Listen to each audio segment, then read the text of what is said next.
Hello student, कैसे हैं आप लोग? एकदम मस्त ना। चलिए, खा पी के तैयार रेडी हो गए हैं। हम भी खा पी के मस्त हैं। तो आज हम लोग करेंगे सर्किट थ्योरी, ठीक है, जो कि फिजिक्स क्लास 12 का जो अल्टरनेटिंग करंट चल रहा था उसका लेक्चर नंबर 4 होगा आज, ठीक है। और लेक्चर नंबर 4 में आज हम लोग डिस्कस करेंगे सर्किट थ्योरी के बारे में, ठीक है। यानी कि अल्टरनेटिंग करंट के जो सर्किट हैं, मतलब एसी सर्किट जो हैं, वो टोटल 6 तरह के होते हैं, ठीक है। तो उसमें हम सबसे पहला टाइप का बात करेंगे, ऐसा इलेक्ट्रिकल सर्किट जिसमें कि सिर्फ आर लगा हुआ रहेगा, मतलब रेसिस्टेंस लगा हुआ रहेगा। तो चलिए इसको हेडिंग डालते हैं कि हम लोग आज सर्किट थ्योरी का सबसे पहला टॉपिक उठाते हैं, वो होगा electrical circuit with only resistor, ठीक है। तो चलिए हेडिंग लगाते हैं। तो चलिए हम लोगों ने हेडिंग लगा लिए हैं।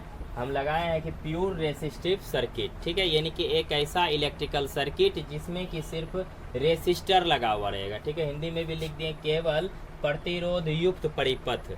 यानी कि आज हम लोग ऐसे इलेक्ट्रिकल सर्किट के बारे में पढ़ेंगे, उस सर्किट में सिर्फ क्या लगा रहेगा, तो रेसिस्टेंस लगा रहेगा। या रेसिस्टेंस नहीं, रेसिस्टर बोलिए, ठीक है। रेसिस्टर मतलब क्या होता है, जैसे मान लीजिए आपके घरों में जो फैन चलता है, बल्ब जलता है, टीवी हो गया, रेफ्रिजरेटर हो गया, वॉशिंग मशीन हो गया, ईटीसी, ये सब चीज़ क्या है, रेसिस्टर है। अरे रेसिस्टर ऐसे अपने भाषा में अगर कहा जाए ना, तो रेसिस्टर हम उन सभी चीज़ों को बोल सकते हैं जो बिजली को खर्च करता हो, ठीक है। जैसे पंखा बिजली को खर्च करती है, बल्ब भी बिजली को खर्च करती है, रेफ्रिजरेटर में भी बिजली का मतलब कंज्यूम होता है, मतलब खर्च होता है। इसी यानी कि जो भी चीज़ बिजली को खाता हो उसी को हम लोग बोलते हैं रेसिस्टर, ठीक है। और रेसिस्टर के अंदर होता है रेसिस्टेंस। तो आज हम लोग जो सर्किट बनाएंगे, एक ऐसा सर्किट बनाएंगे उसमें केवल रेसिस्टर लगा रहेगा, ठीक है। तो सर्किट का पहले हम डायग्राम बना लेते हैं, फिर आगे का बात करेंगे, ठीक है। तो सर्किट का डायग्राम, तो सबसे पहले हम करेंगे सर्किट डायग्राम, माना सर्किट का आरेख। तो देखिए इसमें हमको सिर्फ लगाना है रेसिस्टर। ये ऐसा इलेक्ट्रिकल सर्किट होगा जिसमें हम रेसिस्टर लगाएंगे, और रेसिस्टेंस का सिंबल इस तरह से दिया जाता है, ये हो गया आपका आर, ठीक है। अब इसको हमको क्या करना है, एसी सोर्स से इसको जोड़ देना है। तो चलिए इसको हम एसी सोर्स से जोड़ देते हैं। तो चलिए जोड़ दिए। देखिए रेसिस्टर की जगह पे आप कुछ भी लगा सकते हैं, जैसे टीवी, फ्रिज, रेफ्रिजरेटर, बल्ब, पंखा, जो भी है, टीसी, एंड ये सब चीज़, ठीक है। अब इसको हम एसी सोर्स से जोड़ दिए, और एसी सोर्स का सिंबल ऐसे दिया जाता है, तो ये हो गया एसी सोर्स, ठीक है। अब यहाँ से हम करंट, देखिए यहाँ से एसी सोर्स से हम इस रेसिस्टर में करंट को भेज रहे हैं। मान लीजिए हम इसमें आई करंट भेज रहे हैं, और एसी सोर्स का वोल्टेज मान लीजिए कितना है, तो V बराबर V0 साइन ओमेगा टी। मान लीजिए हम एसी सोर्स से इस रेसिस्टर को इतना वोल्ट भेजे, ठीक है। तो इसमें कितना करंट गया होगा, हम क्या बोल रहे हैं कि इस एसी सोर्स से जो हम वोल्टेज भेजे हैं वो कितना वोल्ट है, V बराबर V0 साइन ओमेगा टी। तो इस रेसिस्टर में कितना करंट गया होगा, ये तो अभी पता नहीं है सर कितना करंट गया होगा। देखिए आज यही निकालना है हम लोगों को कि हम अगर इतना वोल्ट भेजेंगे तो इसको कितना करंट जाएगा, या अगर हम करंट ही पहले ले लेते I is equal to I0 sine omega T, तो कितना वोल्ट उसमें जा रहा था वोल्टेज, यानी इसका क्या वोल्टेज होगा नहीं समझे। यानी अगर हम वोल्टेज इतना भेजे तो इसमें कितना करंट गया, अगर हम करंट ही इसको भेजते I बराबर I0 साइन ओमेगा टी, तो उसका वोल्टेज क्या होता। तो यानी कि वोल्टेज और करंट के बीच में आज हम लोग रिलेशन देखेंगे, किसके वोल्टेज करंट के बीच में, प्योर रेसिस्टिव सर्किट का। ये एक ऐसा सर्किट है जिसमें कि सिर्फ रेसिस्टर लगा हुआ है। यानी हम बोल सकते हैं, अगर हमको प्योर रेसिस्टिव सर्किट का डेफिनेशन पूछे तो हम बोल सकते हैं द इलेक्ट्रिकल सर्किट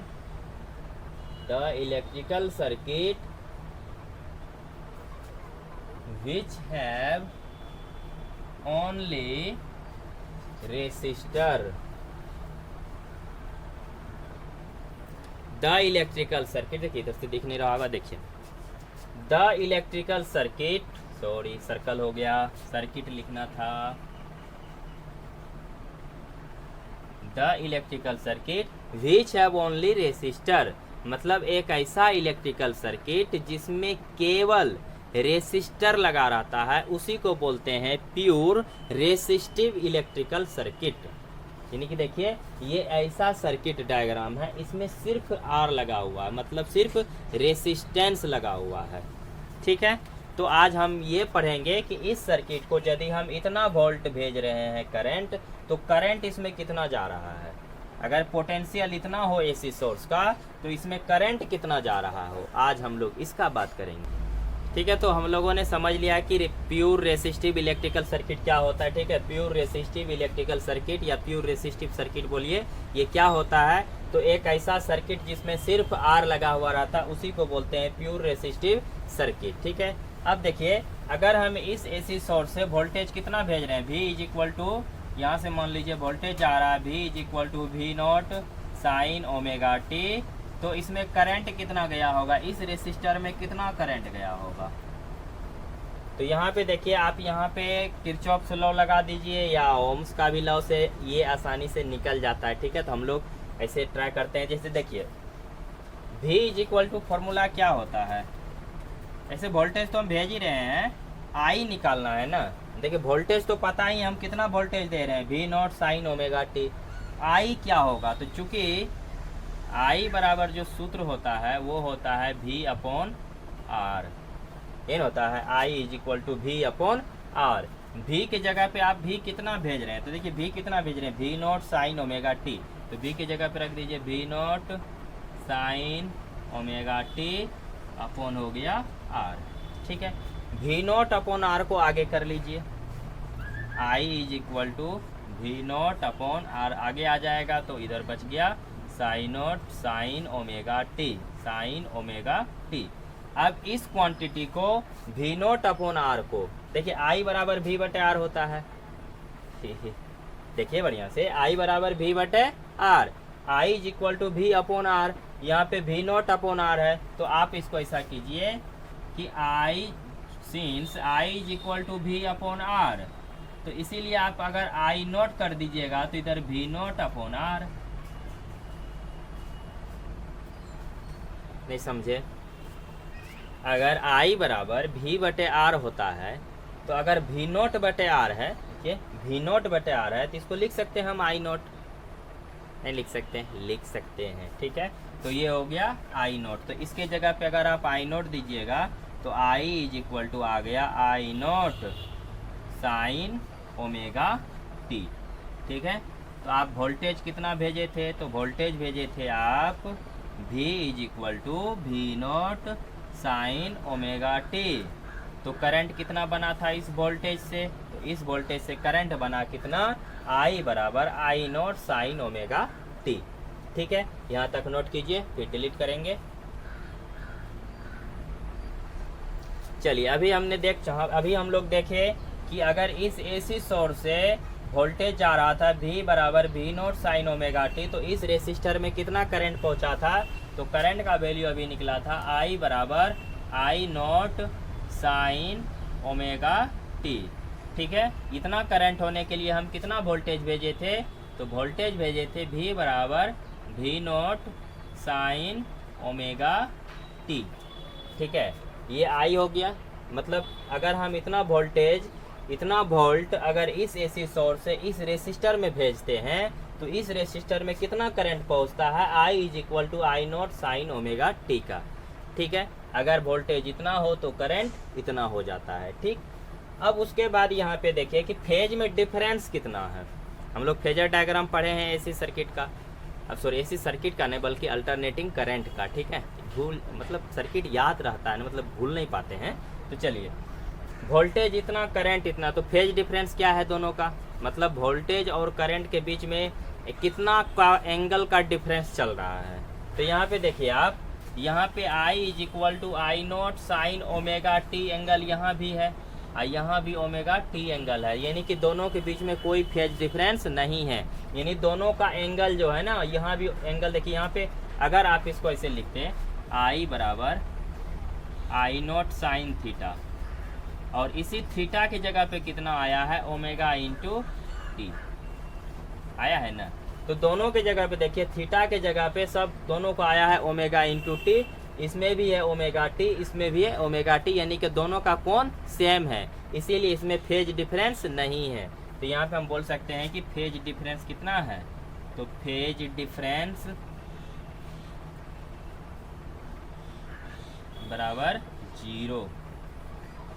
ठीक है, फेज डिफरेंस दोनों में कुछ भी नहीं है, फेज का डिफरेंस नहीं है, दोनों का सेम फेज है, मतलब दोनों का एंगल सेम है, यानी कि दोनों एक के साथ चल रहा है। यानी कि दोनों के बीच का अगर बात करेंगे ना एंगल का, तो दोनों के बीच में एंगल का बात करेंगे। अगर फेज डिफरेंस निकालना होगा बाय प्रोसेस, तो आप करेंगे क्या, फेज ऑफ, जैसे देखिए ओमेगा टी मतलब वोल्टेज का फेज माइनस करंट का फेज, यानी कि वोल्टेज में फेज कितना है ओमेगा टी, करंट का फेज कितना है ओमेगा टी। जब दोनों में डिफरेंस होगा तो फेज का difference omega T minus omega T बराबर 0, तो फेज डिफरेंस कुछ भी नहीं हुआ। इसका मतलब दोनों का डायरेक्शन सेम है और दोनों एक साथ ही चल रहा है।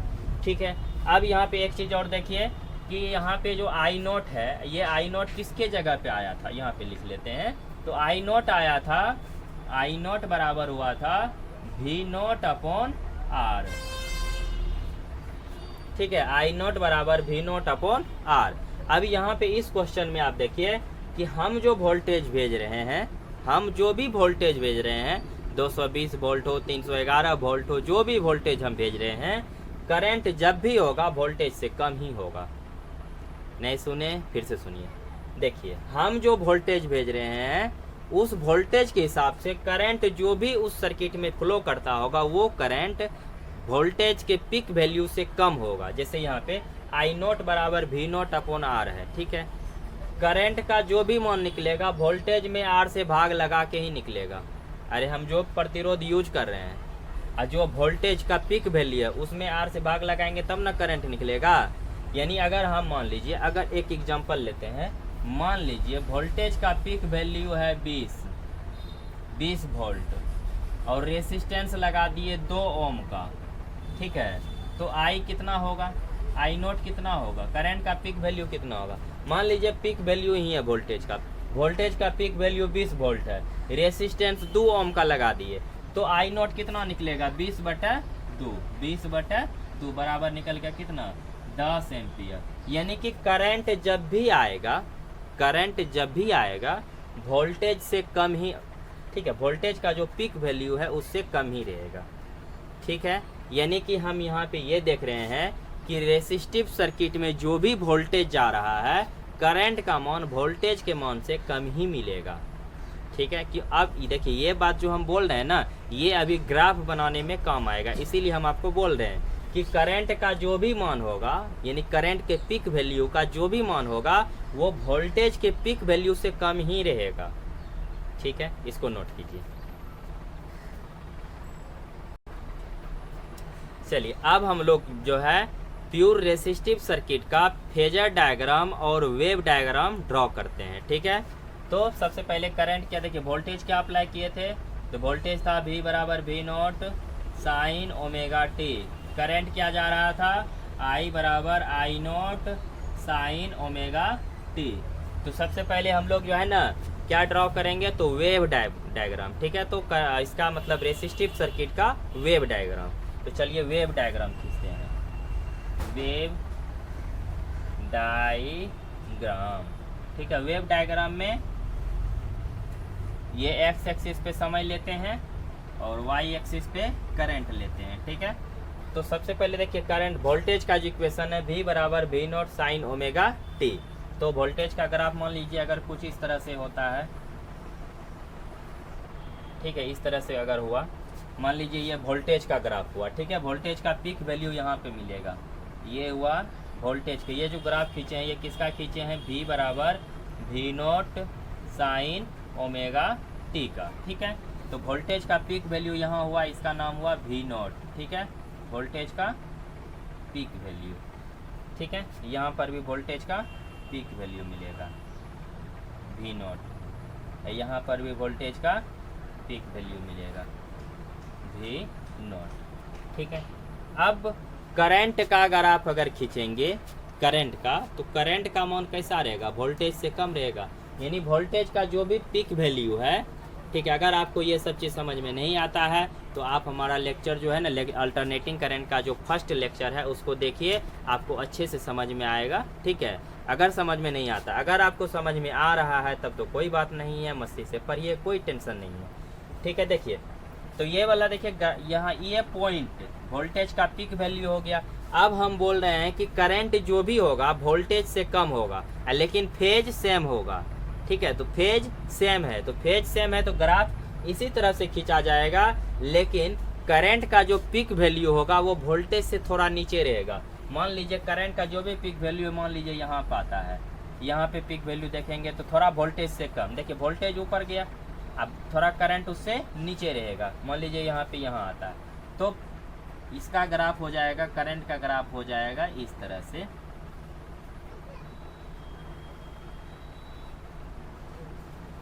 ठीक है। यहाँ पे ये मान लीजिए करंट का पीक वैल्यू हुआ आई नॉट, यहाँ पर करंट का पीक वैल्यू हुआ आई नॉट, ये करंट का पीक वैल्यू हुआ आई नॉट, यानी कि करंट का जो पीक वैल्यू है वोल्टेज के पीक वैल्यू से कम ही रहेगा, ठीक है। क्यों रहेगा कम? क्योंकि आई नॉट बराबर होता है वी नॉट अपॉन आर, यानी आई का मान वी नॉट में आर से भाग दे करके ही ना आएगा, इसीलिए आई नॉट वी नॉट से हमेशा छोटा ही रहने वाला है, ठीक है। आप इसको समझ लिए। अब उसके बाद बात करते हैं हम इसका फेजर डायग्राम पर, ठीक है। तो फेजर डायग्राम ड्रॉ करते हैं। अच्छा यहाँ पे देखिए ये जो दूसरा वाला लाइन खींचे हैं ये है आई बराबर I naught sine omega T का ग्राफ, ठीक है। तो दोनों का ग्राफ हो गया। आप फेजर डायग्राम ड्रॉ करते हैं,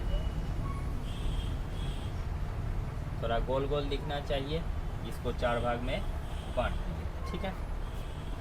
वोल्टेज देखिए V बराबर V naught sine omega T, मान लीजिए वोल्टेज अभी यहाँ पे है, मान लीजिए यहाँ पे मान लीजिए वोल्टेज है, ये मान लीजिए वोल्टेज का पीक वैल्यू हुआ, ये वोल्टेज का पीक वैल्यू है, ठीक है। ये लाइन जो है ना वोल्टेज का पीक वैल्यू को बता रहा है, ठीक है।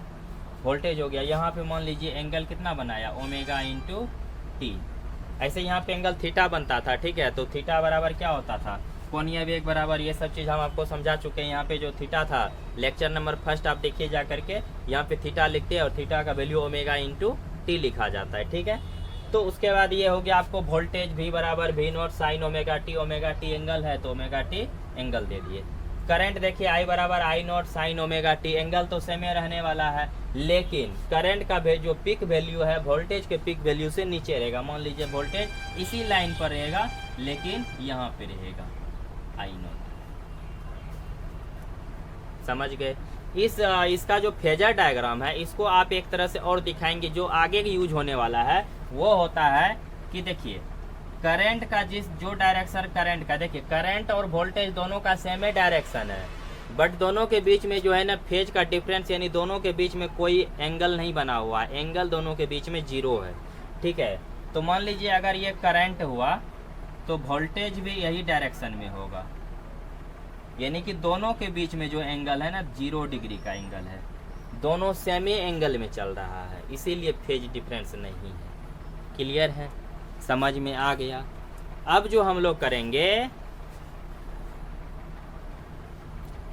देखिए अब हम लोग करेंगे एक ऐसा इलेक्ट्रिकल सर्किट पढ़ेंगे जिसमें कि सिर्फ इंडक्टेंस लगा हुआ रहेगा, ठीक है। आज इसको नोट कीजिए और ये वाला डायग्राम हमेशा आप याद रखिएगा, आगे का और भी 5 इलेक्ट्रिकल सर्किट एसी सर्किट बचे हुए हैं उसमें काम आएंगे, ठीक है। तो आपको ये वीडियो देखने के लिए धन्यवाद। तो ऐसे ही हमारे वीडियो को शेयर कीजिए और लाइक कमेंट भी कीजिए, अगर अच्छा लगे तो, ना लगे तो कमेंट में बताइए कि किस चीज़ को सुधारना है, तो हम उसको ज़रूर करेंगे, ठीक है। तो थैंक यू।